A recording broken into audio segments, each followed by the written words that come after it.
Hello, I'm Atlanta bankruptcy attorney Jack Spain. The purpose of this video is to briefly explain the difference between Chapter 13 and Chapter 7 bankruptcies. Chapter 13 is a bankruptcy that is designed to help people keep things that they're behind on.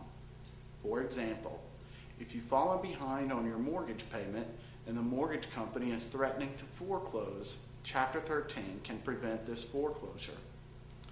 If you're behind on your car payment and the finance company is threatening to repossess the car, Chapter 13 can also prevent the repossession of the car. Invoking Chapter 13 means a debt consolidation plan. This debt consolidation payment is usually deducted out of your paycheck. Chapter 7, on the other hand, is not a debt consolidation. Chapter 7 is about getting rid of things that you can no longer afford to pay.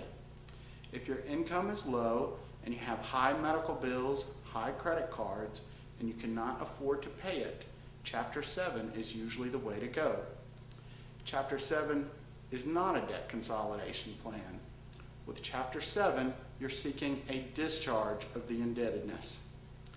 A discharge is an order signed by a federal judge that serves as an injunction to prevent future collection activity. For more information, please call me for a free confidential consultation. Thank you.